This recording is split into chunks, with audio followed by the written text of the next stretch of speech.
We'll have a quick look at some of the green strategies. We'll look at a case study that we did with one of our clients in actually reducing their footprint, but that wasn't the main purpose of the project. It was just a byproduct of the project. We'll wrap up at the end and just have a look at how some driver education can assist you as well in meeting some of those strategies that you've got with your fleet. So this is a fairly common strategy. We heard about it a moment ago as well. This is the hybrid strategy. Some of you may have seen this before. It's an interesting progression. It's normally heralded, or the arrival of the hybrid vehicle into the fleet a few years ago was always heralded by a massive frenzy of activity in the marketing department as they whip up 20 or 30 press releases extolling the virtues and the world wisdom of their CEO, how single-handedly this company is going to save us from environmental Armageddon, not with one, but 3 hybrids in their fleet of 1,000 vehicles. Fantastic.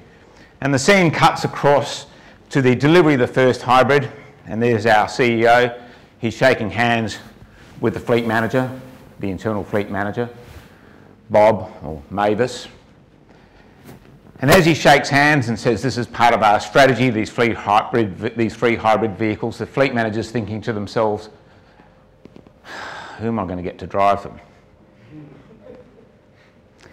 And then, of course, the day is wrapped up with the all-important standard stock photo, their local dealer handing the key over to a smiley face. Is that how it goes? It pretty well is. The same company, it's also talked about its very, very strong obligation towards minority group employment. Along with the 3 hybrids, they've imported 3 immigrants fresh off the boat, a couple of disabled people, and this year they've appointed a female to the board. Whew, well done. She'll be in good company, 23 males, 1 female. It's good board balance, isn't it? And there you have hybrid strategy. Our next scene says our intrepid CEO up on a dusty field in the middle of absolutely nowhere, shoving the golden shovel into the sand as we go into our gazillion tree planting strategy. It's a great day as he breaks ground, and as he passes the shovel to his poor whipped fleet manager, who's also considering what the hell he's doing on the top of this hill in spring, planting trees, as he looks across at last year's plantings, which are not looking that good from the drought that we've just had, and he's thinking to himself as the CEO flies off in the distance in the helicopter, consuming more fuel, creating more CO2 than those poor trees will ever succeed to sequester in the 20 years of their life, in his 1-hour power trip back to the city, on board, of course, the token celebrity who he's taken the photo with. Step 2, environmental strategy. This one, to me, is a little bit like Red Cross Door Knock Day. You know how it goes, knock, knock, knock. Nice lady there with a badge, rattles the tin, you give them $10, they give you a receipt which is going to be tax deductible. And you sit back and you go, I've done my bit for the community today, haven't I? I gave up $10 as you sit back down and watch the afternoon Sunday movie, or maybe mow the lawn. And they're 2 of the very common strategies that we have out there for the environment.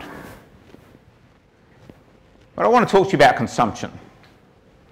Not the thing that used to kill lots of people if we look back at the 1800s, which of course we found out later was actually called tuberculosis. I want to talk to you about your sugar consumption and a new offset model that we've got operating here. I think all of us know the more of this stuff that we pack in, the more weight we put on. Unless, of course, you happen to be lucky enough to be under the age of 25 and you've still got a metabolism that's burning like a nuclear power plant, you know that 1 can of Coke or fizzy drink is probably going to be equal to some time on this machine. True. Something else we also know, if we add a Mars bar to it, what does it mean? More offset. So the more we're putting in our mouths, the more we're having to spend time on the treadmill. And I put this to you. If you don't like the treadmill, stop putting it in your mouth. It's as simple as that. If you like torturing yourself, please keep going on drinking and eating as much sugary substance as you can possibly fit in there. But this leads us into why are we consuming so much? Because at the end of it, it's fuel that we need to cut down, be it whatever type of fuel. So we're going to have a look at a bit of a case study that we ran with one of our clients and went through the different strategies of reducing their carbon footprint and some costs. The client's a pharmaceutical company, it's a global company. If you know anything about pharmaceutical companies, we're actually not naming them today because if we'd gone to their legal department to get authority to do this presentation and name them, well, I'd probably be retired and up on the screen you'll see a whole pile of black lines. So we're not going to name who they are, but I can tell you they're global. They're a main player in Australia. They've got a medium-sized fleet of around about 550 vehicles. Something I can tell you about pharmaceutical companies, and they're all the same, they have a highly sought-after workforce, they're highly paid, and they cost a fortune to run. Because every time there's a new drug, or when they discover something about the drug, or every 6 months, they're brought back to the mothership. And back at the mothership, they're retrained in the benefits or potential side effects of the drug, so that when they're out telling the doctor what drugs they should be prescribing to us, they don't get it wrong. Now, if you've been to any of my presentations before, you'll know the first thing is I don't always have a high regard for salespeople. And I think we should look at this very carefully now, because I just said to you, a salesperson is going to tell a doctor what drugs they should prescribe for us. We should be scared. Another thing about pharmaceutical companies, they're very brand conscious. They're actually fanatical about the brand. And you can understand why, because if something goes wrong and suddenly you start growing a leg out of the side of your head, they don't particularly like the press that comes with that. So any strategy that we adopt with a pharmaceutical company has to be good, and it's got to stand the test of time and certainly the test of media. And unlike what you may think, they're actually very conscious about cost. They have huge R&D costs to pay out, and they very like to see their operating costs to be low. So they're cost conscious, they're constantly looking for value for money, and they work very closely with their competitors in non-competitive elements. So they're the sort of people that absolutely love to be able to go, wow, I've got a new strategy that you haven't got, and I could share it with you. So as an industry, it's quite an interesting industry to work with, especially in fleet. So don't panic, there's a lot of information on these slides. I'm certainly not going to talk at them all the way through, but if you download the presentation from the CIPSA site, you'll be able to pick up a few more of the strategies we adopted. But certainly let me tell you, it was a long-winded strategy, because once you got it in place, it took about 3 years to churn the fleet through and for us to see some sort of outcome and to be able to measure that. And this is a really interesting starting point for you if you're sitting here as a category manager or a chief purchasing officer. Then let me just say to you, this is the time that you need to be involved. Because if you want to get the greatest value out of the category, now's your opportunity to be able to do it. I'm not saying that you need to do the policy, but you need to sponsor the policy, because it's going to be the outcome of the policy that's ultimately going to deliver category value to you. So when we're looking at these types of processes, we find that there are 4 major influences. And certainly, the first one is cost. Anybody with a budget is going to have some sort of opinion or a desire for that cost to be reduced or at least maintained. So it's important to get these players to the table. The second one, of course, is environment. How important is your environmental strategy towards your overall fleet policy? Now, if you stop there, you're going to have a bit of a problem, because if you've got an accountants and greenies in the room, you know what you're going to end up doing, don't you? You're all going to be riding bicycles, or driving very, very, very small cars. But brand kicks into this as well. How important is my brand? What's the image of the company that's going to be portrayed with my vehicles that are going out there? Well, certainly with a pharmaceutical company, if we'd left it up to the sales team, they'll be rolling up in a Porsche, without a doubt. But the other side of the business is saying to us, well, look, we don't think it's really a good idea for our sales reps to be arriving in outside of a doctor's surgery in a Porsche. It just doesn't look good. We know the salesman could probably afford it, but it doesn't look good. So let's not put them in a Porsche. We'll find something a little bit better. But at the same time, we've got HR banging on, employee retention and attraction. So you need to find a balance between these four quadrants of what's important to you. And I had a little bit of a dig at the hybrids at the beginning there. Sorry, Toyota, but you're not the only ones that make hybrids. But if we look at, say, News Corporation, their 1 degree program, exceptionally environmental, strong global strategy to reduce their carbon footprint. Hybrid is a major part of that strategy, so it makes sense. So what part is important to us, and what's the balance that you need to look at? Now there's a fifth play which I didn't bring into this, and this is risk. And I think you all know, as soon as we bring risk to the table, we're all in trouble, because they'll have us driving around in foam vehicles, and we actually won't be in the vehicle, we'll be given a remote control, because heaven forbid we wouldn't want to have some sort of accident occur with a driver in a vehicle. But if you do have a risk team, you need to engage them as well. And this needs to be done right at the outset, otherwise you're not going to get any traction on the project. So the areas that we were engaged to look at was 6 main points. Had to be industry best practice, we talked about that a little bit. We had to have a CO2 reduction, and we knew what the level that they were wishing to attain. Safety was important to them. Employee attraction and retention. So pretty well everything in the wheel so far. Company image was important to them. And to cap it off, they wanted a reduction in whole of life cost. This is an owned fleet, it's not a leased fleet. Cradle to grave, buy, operate, fix, and sell at the end. They wanted their cake and eat it. Refer back to treadmill slide. So the policy development went through. We had to be aware that there were some impacts coming for the pharmaceutical business in the next 3 to 4 years because of the cycles that they go through with their drugs that they bring out. We also had to be aware that there was a changing face in the used car environment. Not forgetting we started this project in 2006 and good old GFC rolled up right in the middle of it to add a bit of fun to the game.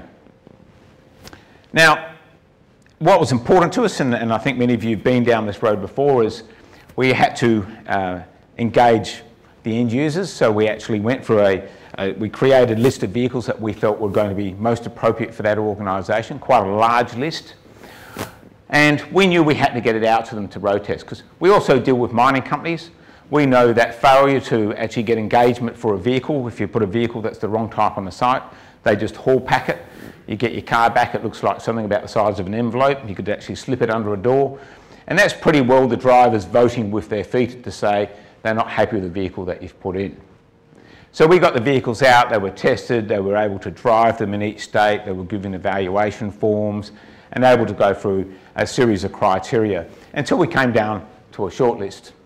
And no, I'm not going to tell you what the shortlist is, but let me just say that at the end of it, Subaru, Mazda and Volkswagen were quite happy with the outcome.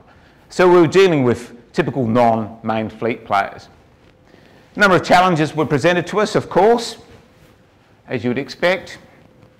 Conflicting interest between the stakeholders. There was a focus on purchase price rather than whole of life costs. That happened quite a bit. Resistance to move to the 4 cylinders because we were actually taking them out of a Commodore Falcon fleet at the same time. And I think that resistance today would be less in most organisations, and certainly there's a lot of 4-cylinder only fleets. But this was quite groundbreaking for the time that we were doing it. And most of you here have got something to do with fleet, and as you all know, when we talk about vehicles, everybody's an expert. So as you can appreciate, a series of challenges that we had there. So what was our outcome? Well, certainly from a CO2 perspective, we got a 30% reduction in our CO2 output. And incidentally, at the same time, we picked the right vehicles, not just for their appeal factor to the used market in their size, but also they also had a reasonable green appeal as they came back out again at a good price. So we actually got a double bonus there for us. Certainly from a social perspective, good employee retention. You know, they end up with a very sexy fleet.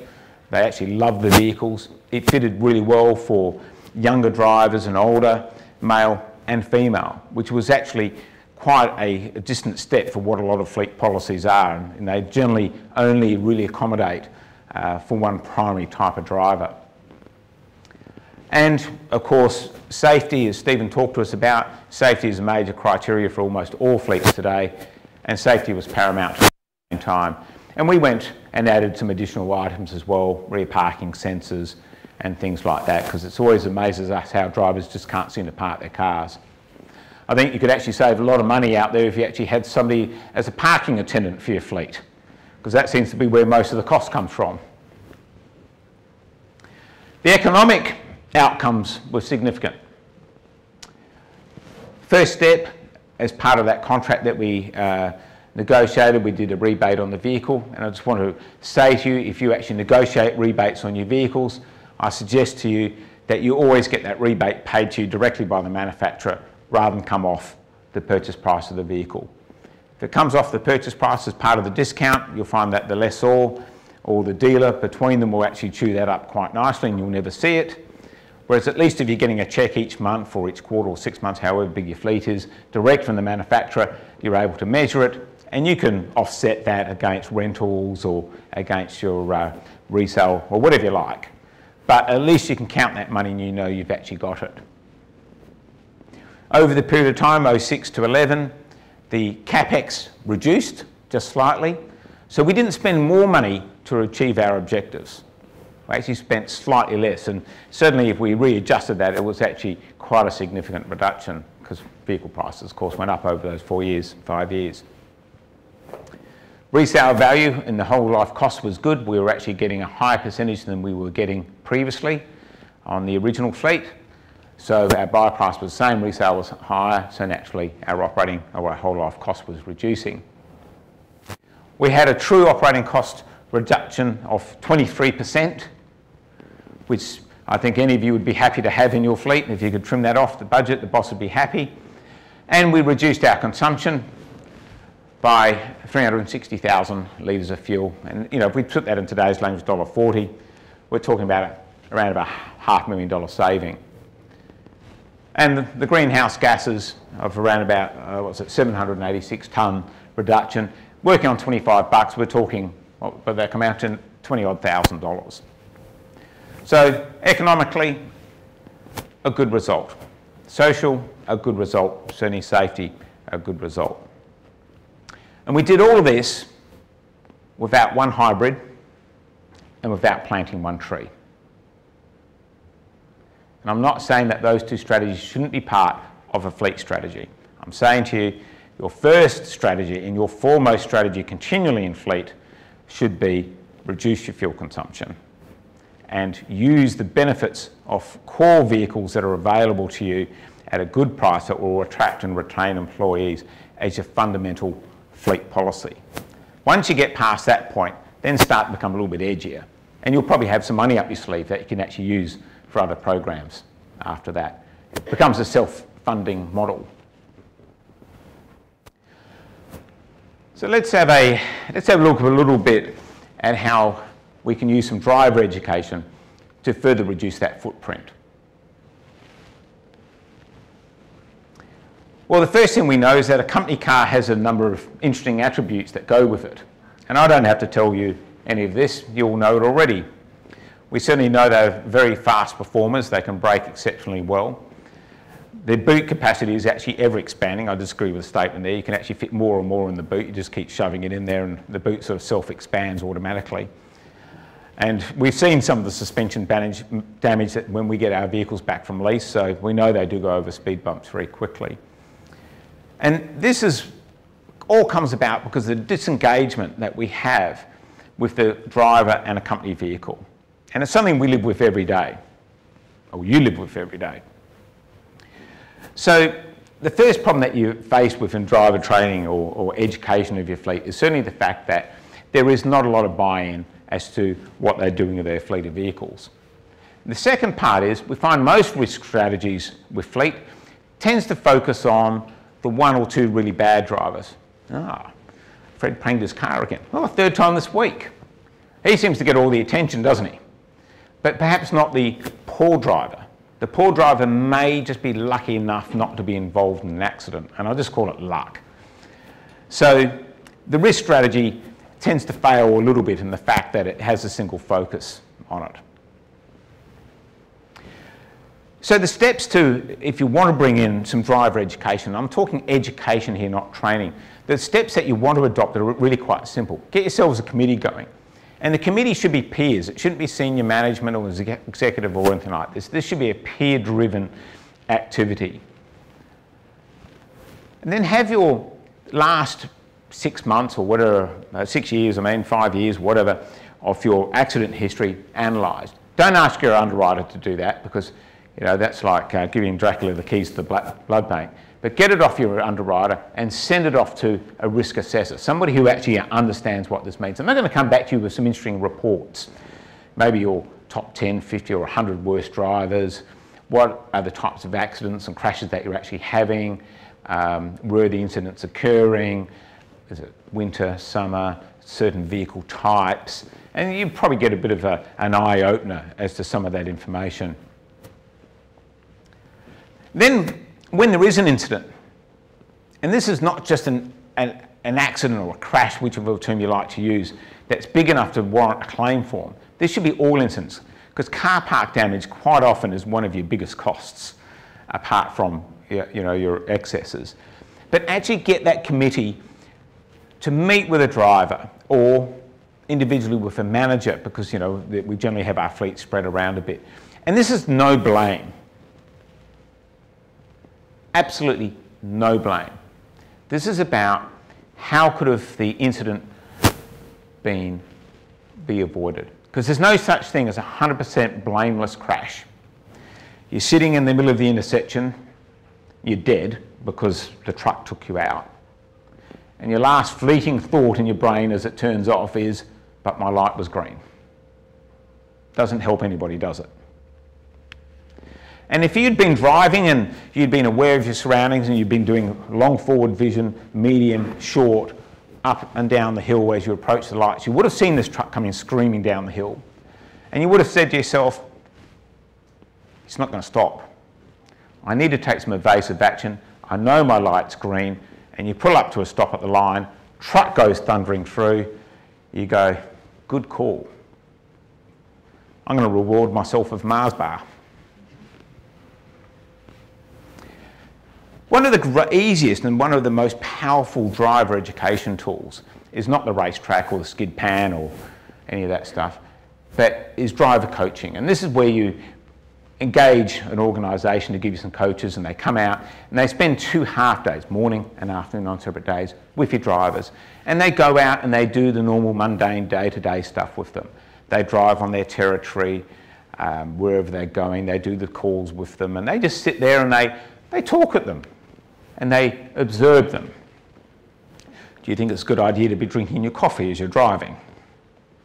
Perhaps you shouldn't answer your mobile phone and send that text message as we're reversing down the hill. Is it a good idea to put your makeup on? Or, heaven forbid, put the razor back in the glove box, please. You're scaring me. You're following too close. Do you know how to count a distance between wet and dry to know the safe following distance? Here's some hazards that you may not have seen.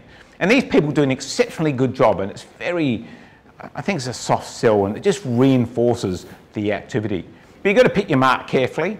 If you send 55 kilo, 21-year-old Nathan out with Bob Belly Gut, truck driver in his B double, then you know what's going to happen, don't you? Nathan's going to be trussed up on the back of the truck when you get back with a note on his body saying something like, don't ever send this dick with me ever again. So you have to be careful in your mark, but certainly the organisations that do this will place the right type of people with your different and various drivers within your fleet. Online education is the second part, which helps reinforce it. We went for our driver's licence sometime around 17, 18, and we haven't done it ever again since. So road rules, awareness gathering, things like that can be all done online. and is actually a very, very good tool.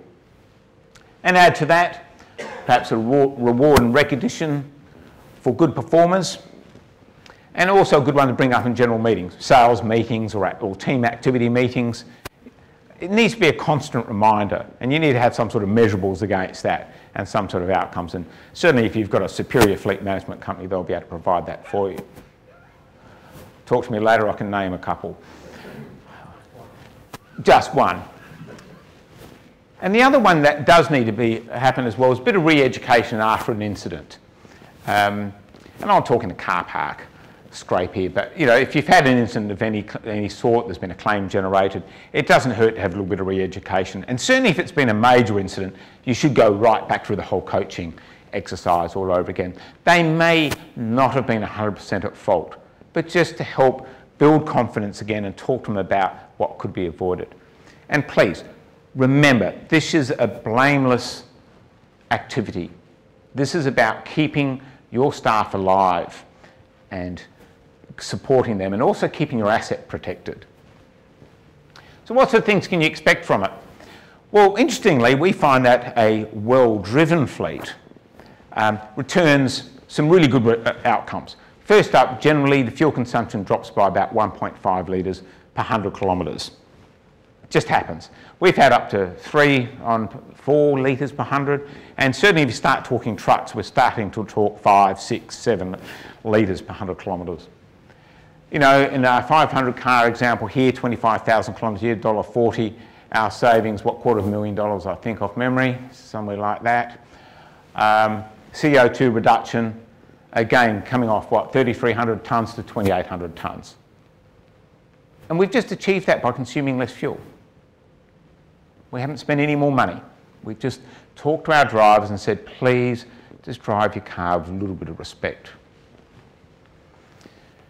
But wait, there's more. No steak knives, though. You get reduced crashes, which means that you've got less insurance premiums and certainly fewer excesses to pay. Maintenance is a big winner. We can just about walk into a car park and pick out a good driver just purely from the numbers that we can see in the background. Fewer tyres, less brake wear, less unscheduled servicing, you know, commercial vehicles, less clutch, that type of thing. And certainly less vehicle downtime because it's not going back to get these repairs done. And whether you're using a lessor and you've got fixed maintenance and all that, you're getting recharged for anything that falls outside of the scope. So you're paying for it somewhere, whether you like it or not. We talk about fuel costs. Interestingly, you get fewer infringements. Okay, so perhaps they're driving your vehicle and they've actually got a licence still, which would be nice. And if it's an owned fleet, you're going to get increased resale because your vehicles are actually going to be in better condition. Or you're going to spend less money putting them back together at the end. And again, if you're using an operating lease, you're paying for that probably in recharges. So a good driver strategy or good education strategy is really simple to adopt. One of the great things about it is actually self-funding. If you can get the first part over the line, I'm sure you're going to find that there's going to be enough money for you continually to keep funding the strategy year in, year out. And it doesn't actually take a lot of effort. So let's run the summary slide. What have we learnt? Well, certainly the more Coke and Mars bars you eat, the more you're going to have to stay on that treadmill. Tree planting and hybrids in isolation is not an environmental strategy, but it does constitute one if you're doing it with other things. A sound fleet policy will give you triple bottom line outcomes. That's always nice. To extract value in this category, you need to be involved at the beginning. And this, we talked about a little bit at the very, very beginning. You know, Mark mentioned it. Bit by bit, we're seeing more and more of this activity happening within the purchasing area. But if you're not involved in the category right for the whole time, you need to be, because this is exactly how you get the value right the way through. And finally, driver education. It does have a value and a benefit, and certainly both social and economic. Well, look, that's it for me this afternoon. Thank you very much and enjoy the rest of your day.